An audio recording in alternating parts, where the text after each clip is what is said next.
ජීවිතේ කාලයක්ම තිබුණ එකම හීන හැබෑ වෙච්ච අවුරුද්ද 2025. ගොඩක් බාධකාවක්. ඒවත් පහු කරා.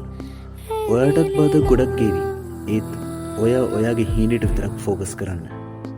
අපි කැප වෙන දෙයට විතරයි සබාදහමෙන් අපිට උදව් කරන්නේ. ඒක මම අත්විඳපු දෙයක්. විසඳුනේ නැති දේවල් විසඳන්න පුළුවන්ත් අපිටම. සමහරව අපිට බෑ කියාවි. සමහරු hina වේවි. තවත් සමහරු මොකුත් නොකියම නිහඬ වේවි. මොකද එයාලා හිතන්නේ නෑ කවදාවත් අපි අපේ හීනට යාවි කියලා. ඉතින් අපිට එයාලගේ ආගියුමන්ට් වලින් වැඩක් නෑ. අපි ආගියු කරන්න ඕන අපි එක්කමයි. අපි ඇචිව් කරන්න ඕන අපේ හීන. ඉතින් මොකටද අපිට වෙන අය අපි ගැන හිතන පදන දේවල්. ජපානි කියන්නේ ගොඩක් අය හීන. මේ හීනට යන එක හිතන තරම් ලේසි නෑ. හැබැයි හිතන තරම් අමාරුත් නෑ. ඕන වෙන්නේ තමන්ගේ කැපවීම විතරයි. එකපාරක් වරදේවි. දෙපාරක් වරදේ. සමහර විට කීපවතාවම වරදේ. මන්නම් කියන්නේ වැරදෙන එක තමයි හොඳ. කිව්වා වගේම එතකොට ගොඩක් අය hina වේවි. බෑ කියාවි.